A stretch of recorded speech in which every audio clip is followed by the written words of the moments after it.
Hello guys, we're gonna close in the chicken coop and convert it into... Hey, what's going on everybody? We're doing some storm prep. We've got a winter storm coming and we're not really used to that kind of weather here. Let me get the chickens some feed so they will leave us alone. There's some scratch, trying to load them up on scratch.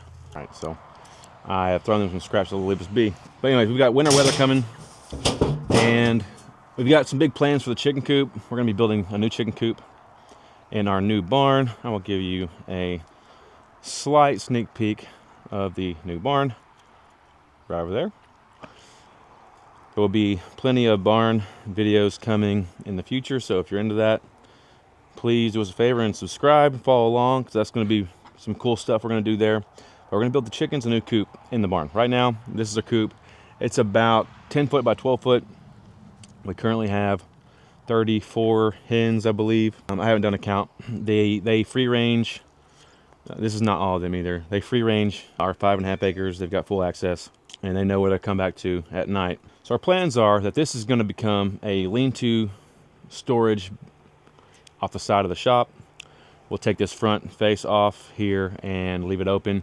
I'm going to close in the other side. So what I've started to do is started to close it in to better protect the girls from the weather we got coming in this weekend. Oh, there's Waylon, our new livestock guardian dog, out there with the chickens trying to get their scratch.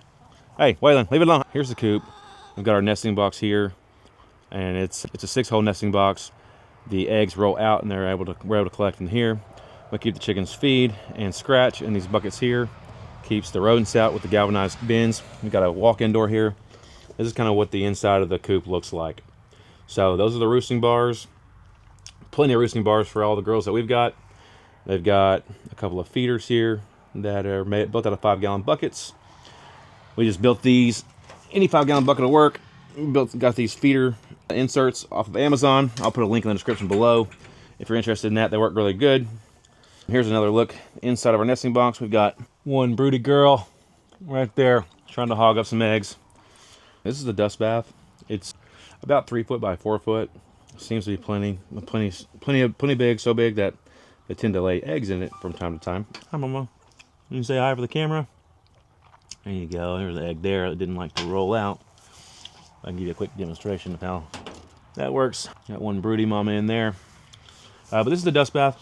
We use ash from our fireplace. That's just solid wood ash.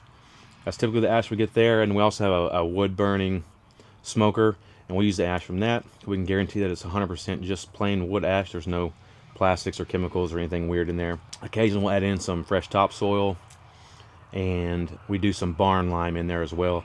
I do put barn lime around the coop every once in a while before we add more bedding. Go ahead and dump that. We got some fresh fireplace ash. Just cleaned out the fireplace. The chickens will enjoy all of that.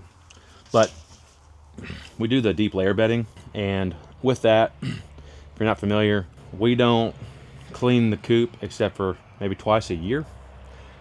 I do a coating of barn lime. I just take a couple handfuls of barn lime, throw it all around, and then we put a nice layer of clean shavings on top, and we just keep doing that, kind of making kind of a lasagna, so to speak. And what you get is underneath this, the stuff underneath it, compost. So if you go down a little bit, you're not gonna have nothing but fresh dirt. I mean, this is just compost, right? You go down just a little bit, and that can be used in the, I mean, you can just see how deep this is. And we haven't, they've been in here with this bedding. We keep layering it, but they've been in here with this bedding for roughly 6 months. And so it's just about time to clean it out. We're going to clean it out whenever we build our new coop, and we will spread the compost across the back pasture. Be another layer of fertilizer back there where we're trying to improve our pastures. But that's what we do. Works for us. Keeps the smell down great. You can look underneath the roosting bars. Lots of poop back there. So that's why it's taller back there, because that's where they tend to poop the most. So that's where we add the bedding the most. So you'll kind of notice it kind of slopes back up that direction. And yeah. So you'll notice here, I've run a extension cord from inside the shop out here. I'm going to hang a heat lamp above their water to keep it from freezing this weekend when we got temps down to 10 degrees, and provide them with a little bit of heat as well. But that's what that's for. And then we'll be able to hang a light in here whenever we convert this to our lean-to. But their water is there. It's an open air water. This has by far been the best water I have over here. You'll see I built this water here. It's PVC pipe. It's connected to a 50-gallon drum outside that collects rainwater runoff from the roof and feeds it into this tube. But for the life of me, this will not last more than a couple of weeks before it springs a leak and spills 50 gallons of water everywhere in here. And so I just shut it off. They're not using it anymore. It's empty. I gave up on that dream. If anyone has some tips on how I can build one of these that works and doesn't leak, let me know. Because this is version 3. And no matter what kind of plumber's tape I use, no matter what I use to make it not leak, it still finds a way to leak. They've got an automatic chicken door there. Is on a solar panel, and it opens up in the morning and it closes at night. But this is the coop. It's really simple. We built it ourselves. Got a galvanized roof on here. It's a safe place for them. The only real predators we have out here are coyotes and the dogs. Keep them away. We might hear them, but we're never going to see them. And the dogs are outside. Here's Waylon getting way too comfortable with the chickens. And Wrangler is there.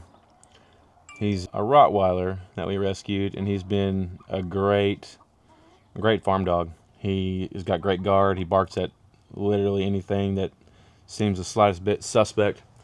But so this is our chicken coop for now. We have really enjoyed it. There's nothing I would do differently about this. The tarps that you see, we just put on when it started to get cold. When we started to have freezing temps at night, we put the tarps up to block out some of that cold wind and the storms. But in the rest of the year, we take the tarps off. And the hardware cloth is all, so it's nothing but airflow. It keeps the smell down. There's no smell out here when it's open. When we close it off, it does get a little smelly. But I just wanted to show it to you guys before we modify it, change it, turn it into something that it's not. Because right now it is like this, but we're getting ready to close it off. So let me get the camera where you can see. So behind me, there's 2 sheets of siding up on the outside already. And what I'm going to do is finish closing off that back wall, because that's the north wall. This wall right here where the siding is, this is the north wall. That's where the cold wind's going to come from in the storm. So I'm going to block that off. Then I'm going to all the way down this side, I'm going to do siding. And that's going to block all that in. And then right here, this side, I'm going to take the nesting box out when we build a new chicken coop. And I'm going to open this side up. And this is going to be a lean-to. We'll put a light in here, be a place we can store firewood and things like that need to be outside, but maybe we don't want them to get wet. So we can store the generator can be put out here, firewood, that kind of stuff. Gasoline, diesel fuel can be stored out here, and we'll have a nice place that can be dry. But that's kind of how it works for now and what we've got going on. The chickens do have a run. We did build them a run, but they quickly outgrew the size of this run. This run is probably, I'd say, 25 by 50 foot. And I mean, you can see the ground right here is just barren. There's nothing. They ate it all up. And so what I did was eventually I just opened the gate up. There's a gate right here, this white gate. I just leave it open and they come and go as they please. 5.5 acres back here behind me is all pasture. You'll see the new barn right over here. That's all pasture. So, but they get out there, they eat all that good grass, that clover, and all the bugs and worms that they can find. But here's a look on the outside. You can see the siding that I've already put up here. I'm going to continue this all the way down. But that's how the chicken coop looks for now. We're gonna finish putting some siding up today and get ready for this winter weather. But when we build the new chicken coop, we'll do a video on that as well. So I don't have a workbench, but I have this picnic table. It works pretty good. I don't have a table saw, but I got a circular saw. Works pretty good. Just goes to show you that you don't have to have all the fancy tools to get shit done.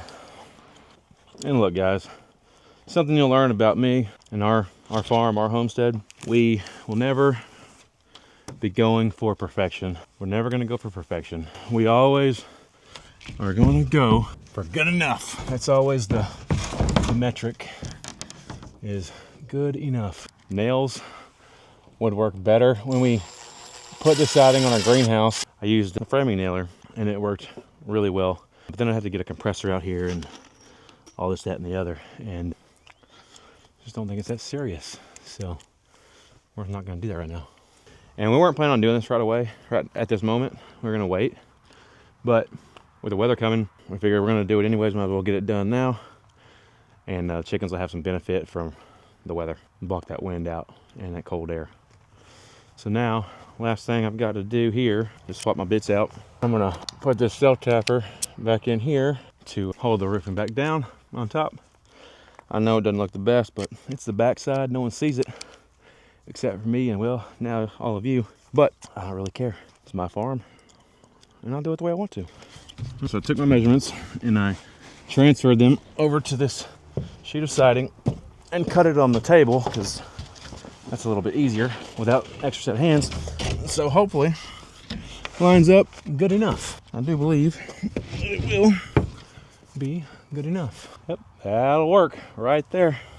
You know, I've got another saying around here when we're building stuff. If I wanted things to be square, I'd hire a guy, because I'm not a professional builder. I'm just a guy with some cheap tools. I likes to do shit. You know, I get some ideas and I just want to do it. And so that's what I do. Sometimes it works out good. Sometimes it could be better. But I'll tell you what, I learned something every time. But anyways, back to being square. If I wanted to be square, I'd hire a guy. If I'm gonna do it, rhombus is good enough.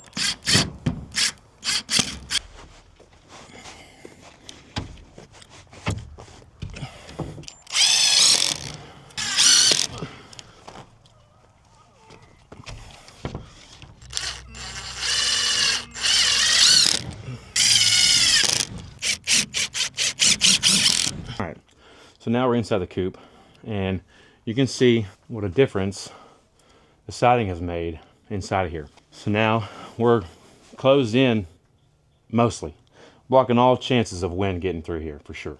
So, but we still left some room for ventilation across the very top. There's air gaps. There's room for air to circulate in here, which is important for the chicken's health as well. All right, so I got some clamps. See if I can get the camera to focus on those. Real small metal clamps. They were for a different project, but that's the cool thing about doing projects. You have leftover material. That leftover material comes in real handy for something like this. So what I'm going to do is use a couple of these clamps to hold this thing up into the wall. Make good and damn sure that it don't come down. So we talked about earlier deep layer method and how the stuff underneath the top layer is composting, and that composting produces heat. I'm going to move the water bucket. I'm going to move it over here. I'm going to dig it down. I'm going to make sure this heat lamp is on, shining on that water. I'll provide some warmth to the water and prevent it from freezing and turning into a brick. Because the water turns into a brick, we have a different issue. This bucket is going to live right here, just like that. We got this dug down in the bedding, and now we're going to bring bedding back around it, and we're going to kind of bury it a little bit. We're not burying it, but we're insulating it, right? And this insulation actually has some heat. Not a lot, but a little bit. And right now, I think every little bit counts. Every little bit helps. So that's how that's going to work. Heat lamp's going to be shining directly on it, like that. So this area is going to be warm. Brooder plate's going to be warm. We've got a light. The light is not for the chickens, so to speak. The light is just because I was going to be out here anyways.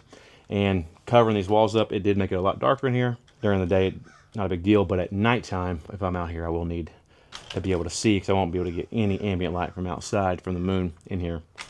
So that's that. I think it works great. I'm really paranoid about those lights.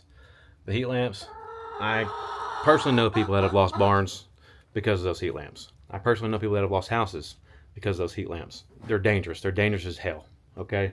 But I need to do something to keep the water, see if I can get this in the shot, the water right here. You do something to get that water from freezing. And so that's what I've come up with. I've got 4 clamps on there, plus the power cord is run overhead. Okay, no matter what, this thing ain't gonna fall down. And I even added in some fencing wire as a safety strap in case all the other clips fail. It still has that. I've got a brooder plate right there. It's on high. It'll produce some heat. They can huddle around that in this corner and kind of have a warm corner. And then, of course, we've got our light. Boom. Let there be light. That's what they say. And so this will be our temporary setup. Ought to get us through this rough weather. Thanks for watching, everybody. Appreciate you. Appreciate you sticking around, watching our silly videos of us doing our stuff. So that's it for this one, guys. Thanks for watching. Don't forget, like, comment, subscribe, and we'll see you on the next one.